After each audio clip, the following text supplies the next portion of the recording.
क्या आप भी ढेर सारा पैसा कमाना चाहते हो, अमीर भी बनना चाहते हो? तो एक अच्छी सी नौकरी कर लो। लोग तो यही कहते हैं, लेकिन क्या आप इससे अमीर बन जाओगे? तो मेरे दोस्त ऐसा बिल्कुल भी नहीं है। चलो मान लो आपकी 1 लाख से ऊपर की महीने की सैलरी हो गई, तो आप 1 साल में मतलब 12 महीने में 12 लाख सेव कर लेते हो और तब आपको फिर 10 साल वेट करने होंगे। तब जाकर 1 करोड़ 20 लाख तक आपके पास रकम होगी। मतलब पूरे जीवन में 5 से 6 करोड़ तक दौलत आपके पास होगी। यानी करोड़पति बनने के लिए आपको पूरे 10 साल तक इंतजार करने होंगे, तब जाकर कहीं 1 करोड़ 20 लाख देखने को मिलेंगे। लेकिन क्या आप इससे अमीर बन जाओगे, एक आलीशान बंगला, गाड़ी, खूब सारा दौलत का मालिक बन पाओगे? तो नहीं मेरे दोस्त, इसके लिए आपको कुछ तो अलग करना ही पड़ेगा। चलिए आपको एक रियल स्टोरी बताता हूँ। रोनाल्ड जो काफी कम पैसे वाला नौकरी करता था, लेकिन उसके एक भी बच्चे नहीं थे और 50 की उम्र में उसकी बीवी गुजर गई। फिर भी उसके अंतिम समय तक उसके पास $8 मिलियन थे, जिसमें से $2 मिलियन उसने अपने सौतेले बेटे के नाम कर दिया था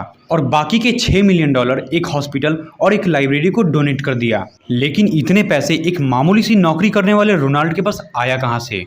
जबकि रोनाल्ड ने कोई लॉटरी भी नहीं जीती थी और ना ही उसके पास कोई खानदानी पैसा था। रोनाल्ड इतने सालों से पैसा इन्वेस्ट किया करता था। वो अपनी कमाई का एक भाग इन्वेस्ट करता था, यहाँ तक कि उसने कभी अपनी इंटरेस्ट को भी नहीं निकाला और अपने सेविंग्स को हर साल कंपाउंड होने दिया और अंत में उसके पास $8 मिलियन दौलत जमा हो चुकी थी। तो ये होता है द पावर ऑफ कंपाउंडिंग। लेकिन क्या पैसा का मतलब सिर्फ पैसा कमाना ही होता है? चलिए मान लीजिए आप कहीं जा रहे हो और अचानक एक व्यक्ति आकर आप पे बंदूक तानकर बोले कि बच्चे अब तेरे पास 2 रास्ते हैं, पैसा या फिर जिंदगी। तो ऑब्वियसली सी बात है आप जिंदगी ही चुनोगे, क्योंकि जिंदा रहे तो कितना पैसा कमा लोगे। इसलिए सब कुछ पैसा नहीं होता। कई लोग सिर्फ पैसा कमाने के लिए अपनी खुशियों को त्याग देते हैं और अनफॉर्चुनेटली उन्हें पता भी नहीं चलता। कहने का मतलब है कि पैसा कमाइए, लेकिन लाइफ में हर पल को एंजॉय भी करते रहिए, लोगों से मिलते भी रहिए। एक और बात, क्या आपको पता है धरती पर आइस एज क्यों आया? धरती पर अभी तक 5 बार आइस एज आ चुका है। दरअसल पृथ्वी पर कुछ क्लाइमेट चेंज के कारण और पृथ्वी के पोल के झुकाव के कारण धरती ठंडी पड़ने लगी। यहाँ तक कि गर्मियों में भी एबनॉर्मल टिल्ट की वजह से ठंड बढ़ गई थी, जिसमें बर्फ भी उतना पिघल नहीं पाता था। गर्मी के बाद भी धरती के कुछ हिस्से बर्फ से ढके रहे, जिससे बर्फ को आने वाले सर्दियों में भी टिके रहने में आसानी हुई। साल दर साल इसी तरह बर्फ के ऊपर बर्फ की परतें जमा होती रही, जब तक कि पूरी पृथ्वी बर्फ से ढक नहीं गई और कुछ इस तरह आइस एज आया। कंपाउंडिंग का कॉन्सेप्ट भी ना कुछ ऐसा ही है। मान लो आप अपनी सैलरी का 10% हिस्सा इंडेक्स फंड में जमा करना शुरू किया और आपका एनुअल इंटरेस्ट रेट भी 10% है, तो आपको अगले टाइम